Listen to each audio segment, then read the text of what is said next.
은혜로우신 우리 아버지 하나님, 이제 주의 말씀을 받습니다. 하나님, 오늘도 부족한 종을 통해서 말씀하시고 그 말씀 앞에 순종하는 우리 모두 되게 해주셔서 하나님 주시는 복으로 복을 받게 하여 주옵소서. 예수 이름으로 기도합나이다. 아멘. 아멘. 예. 오늘 우리 계속되는 10계명 강해 중에서 이제 9번째 계명입니다. 예, 벌써 이제 8번을 하고 9번째인데 말씀 준비를 하면서 이런 생각을 해봤어요. 10계명을 우리가 매주일마다 이렇게 보고 있는데 마치 건강검진할 때 정밀검사를 왜 가끔 하잖아요. 그죠? 우리가 건강검진 하게 되면 쫙 머리끝부터 발끝까지 쭉 하듯이 10계명은 마치 그런 것 같아요. 매 계명을 통해서 우리의 죄 문제를 하나하나 아주 정밀하게 들여다보는 작업을 우리가 지금 하고 있다. 예. 우리는 보통 살아가면서 물론 죄를 떠나서 살 수는 없겠지만 죄를 보통 그렇게 대수롭게 여기지 않는 경우들이 참 많잖아요. 별거 아니게.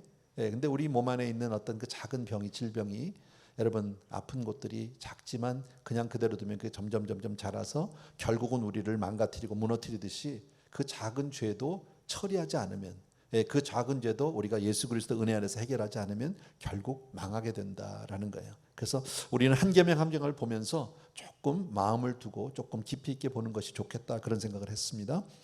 같이 한번 우리 따라 해주시면 좋겠습니다. 내 이웃에 대하여 거짓 증거하지 말라. 예, 본문이 나오는데 같이 한번 읽읍시다. 시작. 내 이웃에 대하여 거짓 증거하지 말라. 오늘 우리가 같이 생각할 내용은 바로 이 한 가지 내용입니다. 세상을 살면서 거짓말하지 않고 사는 사람은 아무도 없습니다. 예, 왜냐하면 우리가 다 죄 가운데 태어났고 죄성이 있기 때문에 나도 모르게 거짓말을 자연스럽게 하게 되는 경우들이 있고, 살다 보면 이런저런 모양으로 거짓말을 하게 됩니다. 또 살면서 얼마나 많은 거짓말들을 우리가 경험하게 되는지 모르는데 몇 가지 제가 예를 들어 본다면, 심심치 않게 뉴스에 등장하는 거짓말들 가운데 하나가 뭡니까? 주식 투자 사기. 예, 이런 거 뭐 직접 하시는 분은 없겠지만 주식 투자 사기 때문에 가끔 신문에 오르곤 내리죠. 또 부동산 사기, 뭐 이런 것도 우리가 생각해 볼 수 있고요. 또 보이스 피싱이라는 거 있죠. 예, 전화로 사람들을 막 당황하게 해갖고 막 돈 뺏어가고, 뭐 어떤 뉴스에 보니까 한국에서 1년 동안에 보이스 피싱으로 그 빼앗기고 없어지는 돈이 5조가 넘는다고 그래요. 어마어마한 돈이죠. 예. 그렇게 거짓이 무섭습니다. 또 정치인들의 거짓말이라든지 국가 간의 거짓말도 있고, 또 과대 광고 있어요. 사실 광고대로라면 이 세상에 아플 사람이 아무도 없고 영생하지 못할 사람이 없어요. 또 그 광고대로라면 이 세상에 예뻐지지 않을 여자가 어디 있어요? 다 예뻐지죠. 그죠? 또 통계 거짓말도 있어요. 예를 든다면 한국에서 예를 들어 어떤 무슨 막 집회, 광화문 집회라면은 경찰 추산이 다르고 방송국 추산이 다르고, 그리고 집회를 주도한 단체의 추산이 다 달라요. 모인 숫자가 다 다른 거 여러분 아시잖아요. 그죠? 그런 것도 뭐 거짓이라고 볼 수 있고, 또 재밌는 것은 종교계도 있어요.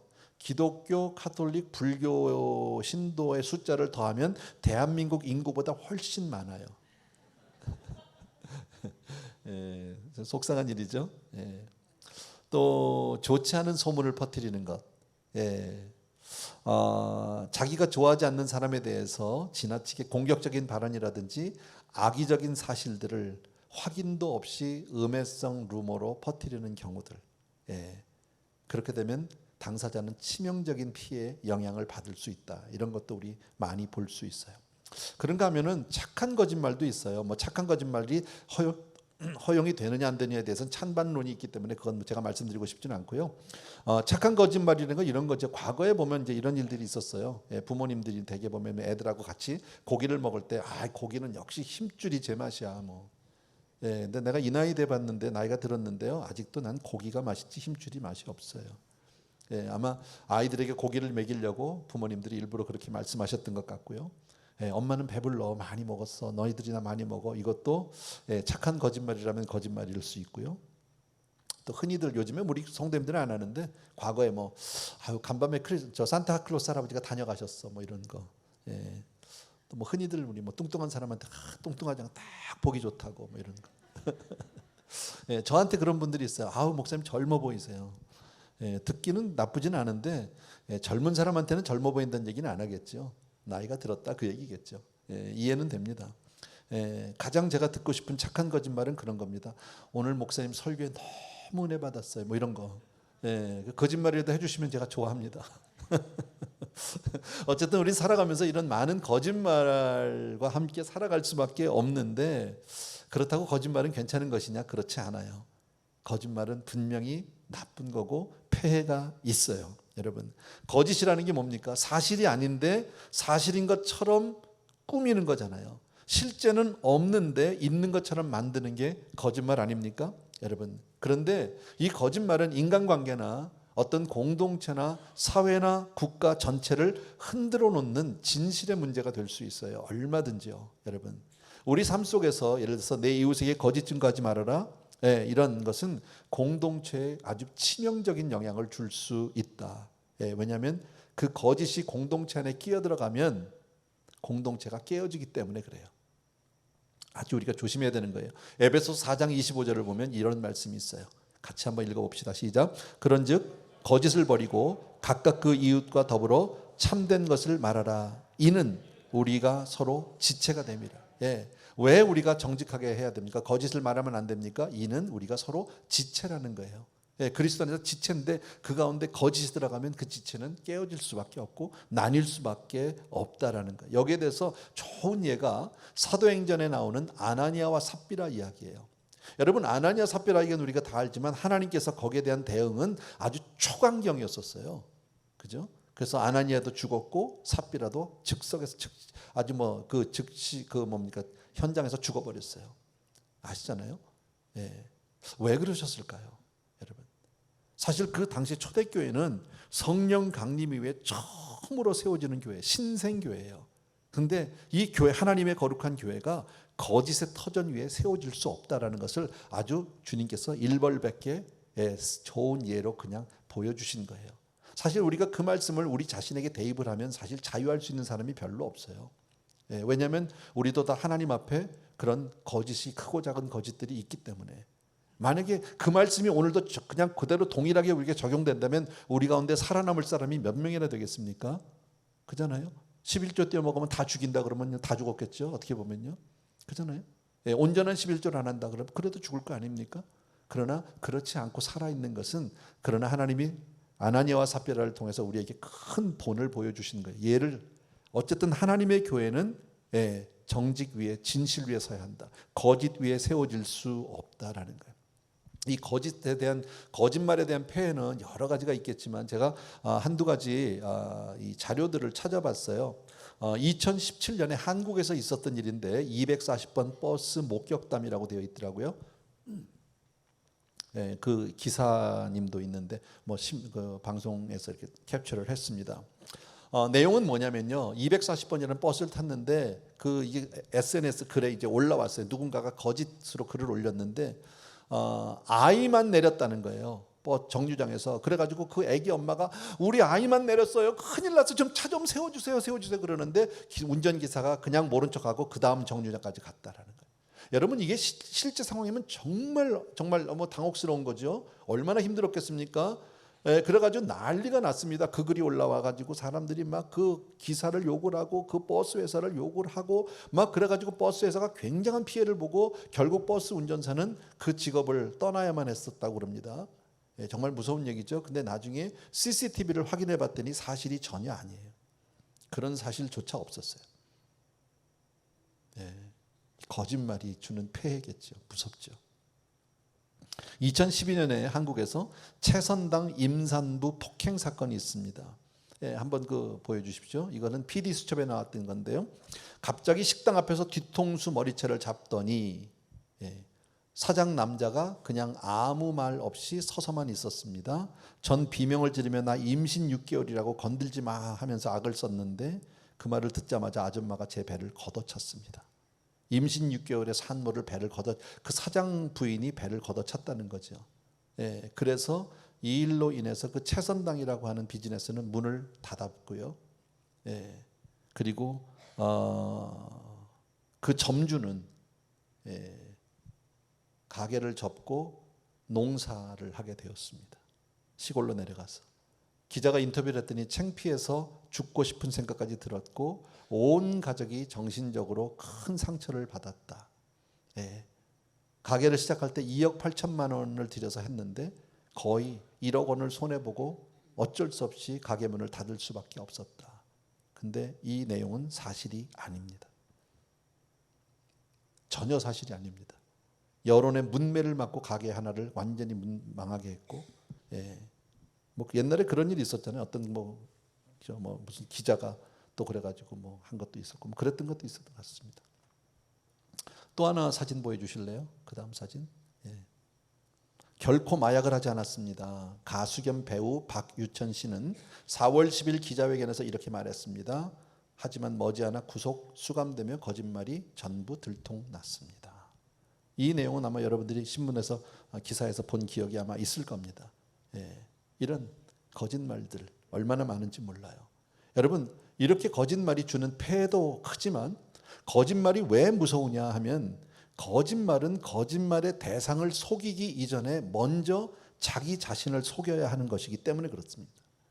자기를 합리화하고 자기를 변명하고 자기를 설득하면서 타당하고 괜찮은 것으로 미화시키고 거짓말을 하게 됩니다. 그러니까 당연히 자신을 먼저 속일 수밖에 없는 거죠. 양심을 속이는 일이 먼저 일어나야만 합니다. 거기다가 거짓말이 옛날 말에 바늘도둑이 소도둑 되듯이 거짓말은 점점 진화합니다. 잘합니다. 여러분, 처음에는 간단한 거짓말을 하다가 그것이 점점 나중에는 습관화되면서 아주 큰 거짓말로 변하게 된다. 한 번 거짓말을 하면 멈출 수가 없는 거죠. 오래전에 제가 성도님들에게 말씀을 드렸는데요.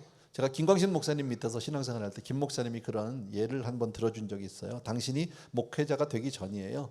이제 좋은 동네에 사셨는데 누군가가 꽃을 한 다발 주셨습니다. 근데 별로 필요가 없어서 이렇게 했는데 옆집 할머니가 계셨대요. 백인 할머니가. 그래서 그 꽃을 주면서 할머니에게 여기 혹시 너 갖겠냐고. 그랬더니 너무 고맙다고 땡큐. 뭐 미국 사람들 표현 잘하니까요. 그것까지는 괜찮았습니다. 근데 그 할머니가 그 꽃을 받으면서 이렇게 물었습니다. 이 꽃 너희 집에서 딴 거니 너희 마당에서 딴 거니? 라고 물었습니다. 김 목사님 아무 생각도 없이 그렇다고 예스 했습니다. 그랬더니 할머니가 또 묻습니다. 너희 집엔 이 꽃이 이 나무가 몇 그루나 있냐고. 그렇게 돼서 계속해서 할머니가 질문이 되는데 목사님은 한 번의 거짓말이 계속해서 꼬리를 물고 거짓말이 점점 커지는 것을 경험했다. 이런 얘기를 하신 적이 있었어요. 거짓말이 그런 거죠, 여러분. 무엇보다 무서운 것은 이 거짓의 배후에는 누가 있을까요? 우리가 다 알죠. 사단 마귀가 있죠, 여러분. 마귀는 거짓의 압이라고 성경은 말씀하는데 요한복음 8장 44절 말씀을 보시겠습니다. 같이요. 시작. 너희는 너희 압이 마귀에게서 났으니 너희 아비의 욕심대로 너희도 행하고자 하느니라. 그는 처음부터 살인한 자요 진리가 그 속에 없으므로 진리에 서지 못하고 거짓을 말할 때마다 제 것으로 말하나니 이는 그가 거짓말쟁이요 거짓의 아비가 되었음이라. 거짓의 아비, 그러니까 모든 거짓의 배후에는 사단이 있다라는 겁니다. 그런데 사탄이 마귀가 하고자 하는 가장 큰 사역은 뭘까요? 성도들로 하여금 믿음을 떠나도록, 진리를 떠나도록 하는 것이 마귀의 목적입니다. 그러니까 그렇게 본다면 거짓말은 단순히 윤리 도덕적인 측면만 있는 것이 아니라 영적인 측면이 있다고 하는 것을 아셔야 합니다. 그러니까 이런 어떤 거짓들이 막 루머들이 생길 때 가장 중요한 것은 우리의 믿음을 흔든다는 거예요. 여러분, 정말 특별히 우리가 은혜 받았을 때 조심해야 되는 게 뭐냐면요, 은혜 이후에 마귀가 반드시 성도님들을 유혹하기 위해서, 흔들어 놓기 위해서 반드시 시험거리를 던지게 된다는 거예요. 이럴 때 우리가 정신 똑바로 차리고 정말 진리 위에 굳게 서야 할 줄로 믿습니다. 여러분, 그리스도는 진리신 줄로 믿습니다. 주님이 뭐라고 말씀하셨습니까? 내가 길이요 진리요 생명이라고 말씀하셨습니다. 주님이 친히 말씀하시기를 내가 진리다. 그러니까 신앙의 근본은 진실과 진리입니다. 참되신 하나님을 믿고 따르는 겁니다. 그러니까 오늘날 가장 시급하게 우리 성도가 회복해야 될 일은 정직성입니다. 여러분, 만약에 우리 성도들이 말이 의심을 받는, 그 진실성을 의심을 받는다고 쳐봅시다. 목사라고 그럽시다. 목사님이 하는 말을, 목사의 말을 진실성을 결여됐다고 본다면 복음이 복음되지 못합니다. 믿어주겠습니까? 그렇잖아요? 거짓말이라고 생각하고 그때부터 믿지 못한, 믿음에서 떠나게 한다. 이것이 다 사단의 일이라는 거죠, 여러분. 증인의 생명은 정직성에 있어요. 증인은 본대로 말한 대로, 자기가 정말 아는 대로 전하는 거죠. 그런데 그 증인 자체의 진실성을 부인해버리면 복음 자체가 복음이 될 수 없다라는 겁니다. 자, 그렇기 위해서 우리가 진실성을 회복하는 것이 가장 우선적으로 필요한 요구되어지는데, 그렇다면 우리가 어떻게 진실하게 정직하게 살아갈 수 있느냐? 골로새서 3장 16절에 이렇게 말씀합니다. 다 같이 시작. 그리스도의 말씀이 너희 속에 풍성히 거하여. 예, 뭐가요? 하나님의 말씀이 풍성히. 그러니까 말씀 속에 살아야 되는 거죠. 여러분, 말씀대로 우리가 살아야 되는 줄로 믿습니다. 여러분, 다시 한번 말씀드리지만 거짓 증거하지 말라는 것은 하나님의 명령이다. 오늘 말씀 제9계명 하나님의 명령인 줄로 믿습니다. 그런데 사람들은요, 거짓말에 대해서 너무 가볍게 여긴다. 대수롭지 않게 여기고 있다. 예, 거짓말은 우상숭배와 똑같은 죄고요, 십계명에서 살인죄와 같은 죄고, 간음죄와 같은 죄고, 도적질과 같은 죄라는 사실을 우리가 잊어서는 안 된다라는 겁니다. 그리고 하나님은 작은 사소한 그 거짓말이라 할지라도 심판날에 반드시 책망하시겠다고 성경이 말씀하는데, 마태복음 12장 36절과 37절이에요. 예, 같이요. 시작. 내가 너희에게 이르노니 사람이 무슨 무익한 말을 하든지 심판날에 이에 대하여 신문을 받으리니 내 말로 의롭다함을 받고 내 말로 정죄함을 받으리라. 예, 아무 생각도 없이 던진 거짓말 때문에 심판날에 반드시 심판하시겠다고 약속한다. 여러분, 아나니아와 삽비라가 거짓말을 한 것도 성경은 뭐라고 얘기하는지 아십니까? 사도행전 5장 3절에 이렇게 얘기합니다. 아나니아 삽비라에 대해서 이렇게 얘기합니다. 같이요. 시작. 베드로가 이르되 아나니아야, 어찌하여 사탄이 내 마음에 가득하여 내가 성령을 속이고 땅값 얼마를 감추었느냐. 사탄이 내 안에 내 마음에 가득하여, 사돈에 완전히 사로잡혀서 거짓말을 했다고 얘기하잖아요. 여러분, 그래서 거짓을 좋아하면 돌아오는 것은 실패와 죽음밖에 없습니다. 아나니아와 삽비라가 좋은 예라고 말씀할 수 있습니다. 여러분, 저와 여러분 아까도 말씀드린 대로 우리는 다 죄 가운데 태어나서 죄성을 가지고 있어요. 그러나 너무 감사한 것은 하나님의 은혜로 말미암아 믿음 안에서 저와 여러분이 성령 안에서 하나님의 자녀가 된 줄로 믿습니다. 예, 과거에는 정말 사단의 종노릇하던 우리가 이제는 하나님의 자녀가 됐음으로 말미암아 이제는 하나님을 정말 쫓아 사는 저와 여러분 되어야 할 줄로 믿습니다. 예, 그러면 하나님을 쫓아 산다는 게 뭐예요? 정직하게 사는 거예요. 진실되게 사는 거예요. 여러분, 예수님을 닮아간다는 얘기는 우리가 정직하게 살아야 된다라는 겁니다.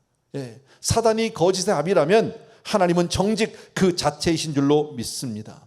그런데 사람들은 정직하게 살기보다는 자기의 꾀를 의지하고 살려고 할 때가 훨씬 많다라는.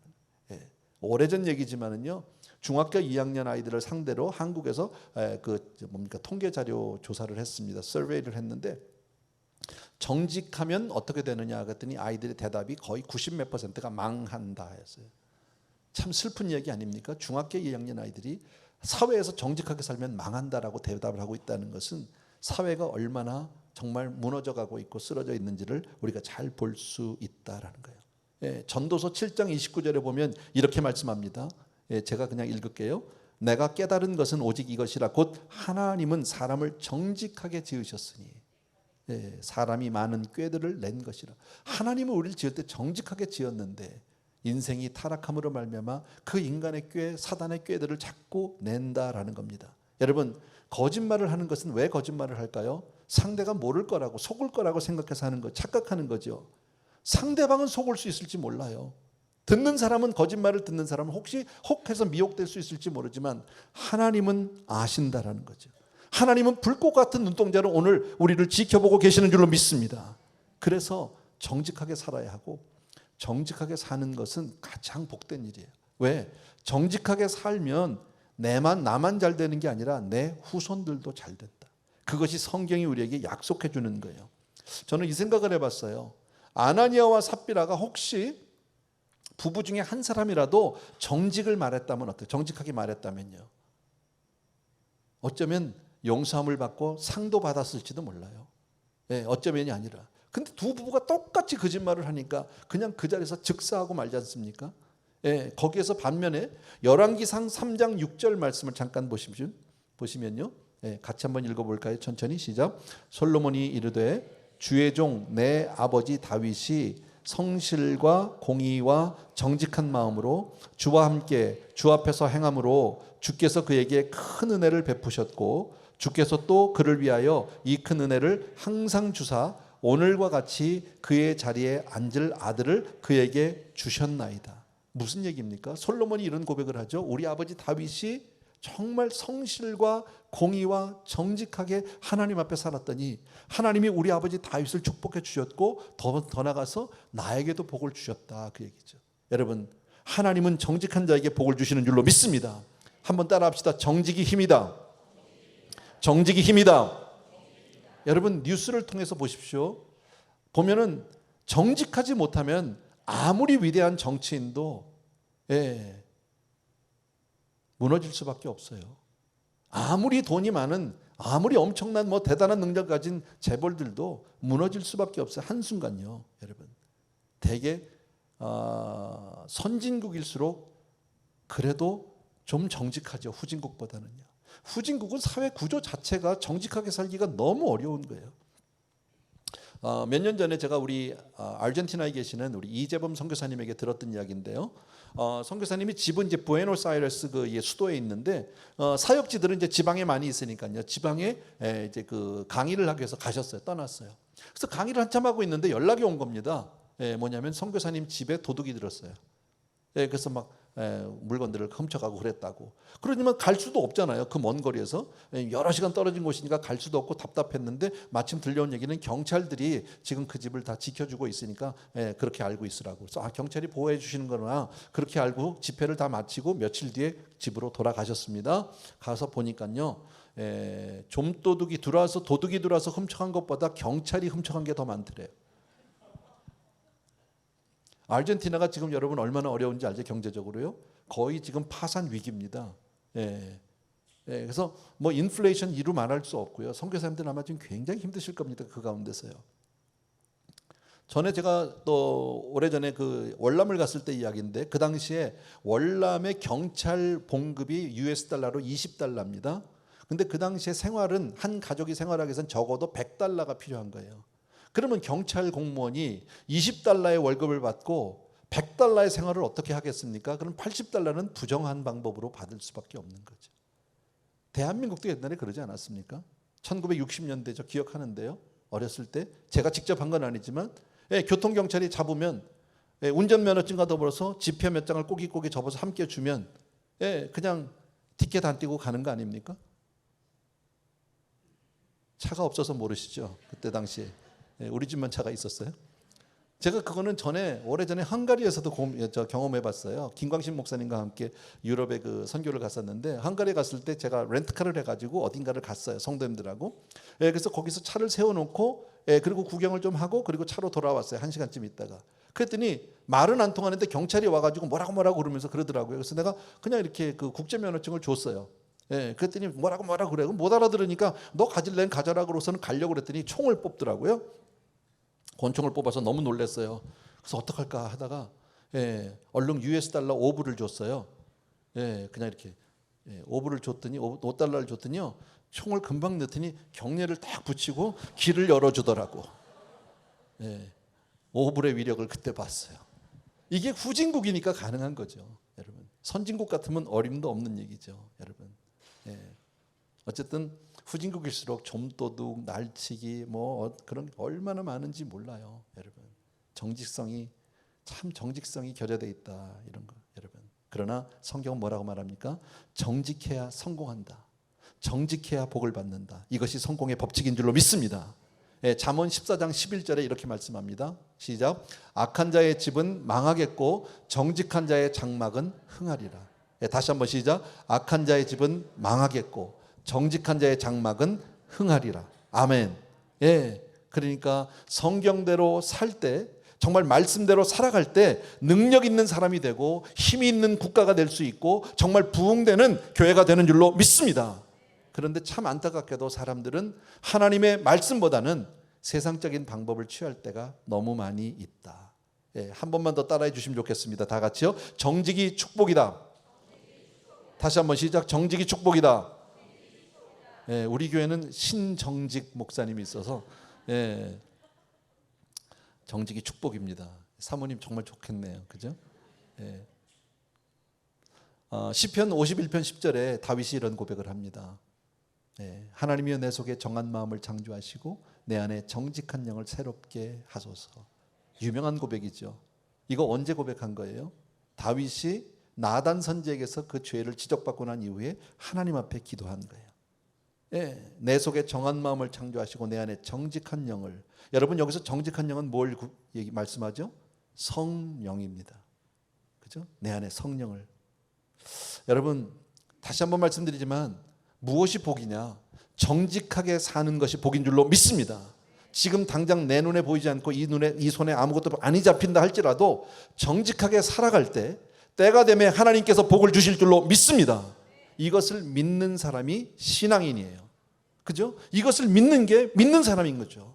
시편 84편 11절이요. 마지막으로 이 구절 하나 더 보고 마치겠습니다. 다 같이 시작. 여호와께서 은혜와 영화를 주시며 정직하게 행하는 자에게 좋은 것을 아끼지 아니하실 것임이니이다. 예, 그러니까 정직하면 어느 한 부분에만 복을 주시는 것이 아니라 범사에 복을 주시고 정말 강건하게 하시고 형통케 하시고 생명을 풍성히 얻게 해주시는 줄로 믿습니다.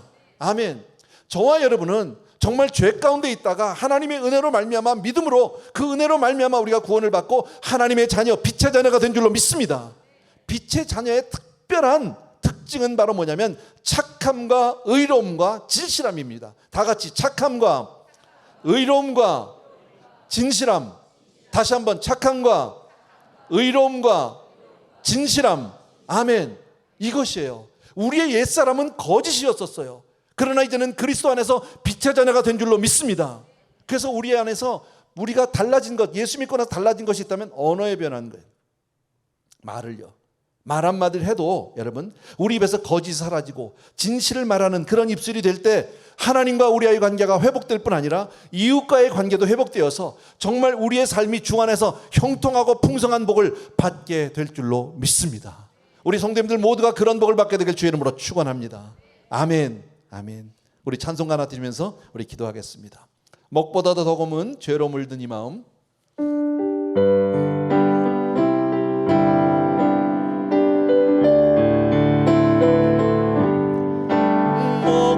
먹보다도 더 검은 죄로 물든 이 마음.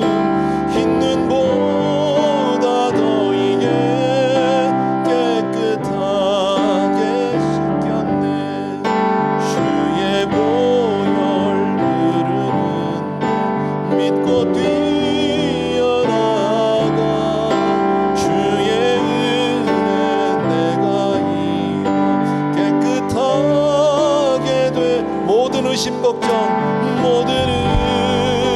걱정과 두려움이 사라져 슬픈 탄식 변하여 기쁜 찬송 되었네.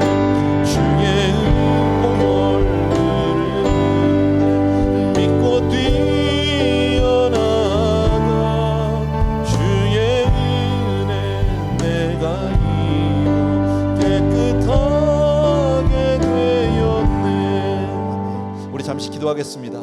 오늘 말씀 우리들이 너무 쉽게 이해할 수 있는 그런 말씀입니다. 내 이웃에게 거짓 증거하지 말라고.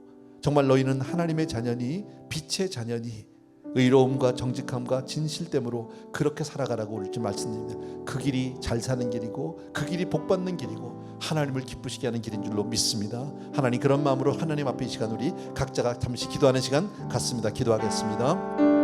은혜로우신 우리 아버지 하나님, 사랑하는 성도님들과 더불어서 이 시간 간절히 기도하면서 오늘 주신 말씀을 다시 한번 마음에 새깁니다. 내 삶으로 몸으로 그렇게 우리들이 변화받게 되기를 원합니다. 오늘 아버지 하나님의 주여 정말 내 이웃에게 거짓 증거하지 말라는 말씀, 아버지 하나님 우리들 다시 한번 마음에 소록소록 새기고 주님 그 말씀 앞에 우리가 온전히 아버지 정직한 영으로 살아갈 수 있도록 도와주기를 원합니다. 악한 마귀의 게임에 속지 않도록 도와주시기 원하고 우리 성도님들을 지키시고 보호하여 주시기를 간절히 소원합니다. 사랑하는 내 아버지 하나님, 얼마나 많은 거짓들이 난무한지 모릅니다. 얼마나 많은 아버지 하나님의 주여 정말 음해들이 있는지 모릅니다. 사랑하는 내 아버지 하나님 주여 정말 사단의 종노릇 하지 않게 도와주시기 원하고 아버지 하나님 주님 앞에 정말 선한 백성으로 하나님 앞에 거룩한 자녀로 빛된 자녀로 그리 살아가면서 하나님께 영광 돌리는 주의 복으로 복을 받는 귀한 성도님들 다 되어줄 수 있도록 주여 은혜를 베풀어 주옵소서. 감사합니다. 예수 이름으로 기도합니다. 세상 부귀 영화와 즐겨하던 모든 것 주를 믿는 내게는 꿈토만도 못. 나의 모든 보배는 저 천국에 쌓였네. 나의 평생 자랑은 주의 십자가로 주의 보혈 흐르는데 믿고 뛰어나가 주의 은혜 내가 깨끗하게 되었네. 아멘.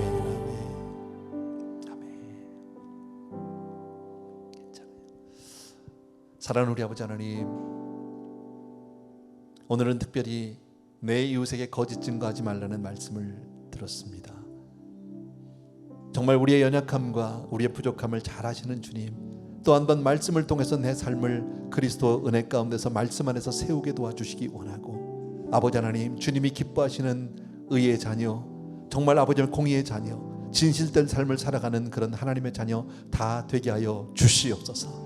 행여라도 우리 성도님들 가운데 단 한 사람도 마귀의 수하에 놀아나지 않게 도와주시기 원하고, 아버지 하나님, 주여 정말 거짓의 앞잡이가 되지 않는 그런 은혜 허락하여 주시옵소서. 오늘도 우리 사랑하는 성도님들이 정말 정성껏 귀한 예물로 하나님을 사랑함으로 이 예물을 올려드립니다. 주여 귀한 삶입니다. 귀한 우리 성도님들인데 받으시고 마음껏 축복하여 아버지 하나님 사용하여 주시옵소서. 이제는 우리 주 예수 그리스도의 은혜와 하나님 아버지의 그 무한하신 그 사랑하심과 성령님의 오늘도 우리를 지키시고 붙드시고 진실의 길, 정직의 길로 가기를 원하는 모든 사랑하는 성도님들과, 그리고 멀리 선교지에 계신 종들 위해 이제로부터 영원토록 함께 계실지어다. 아멘.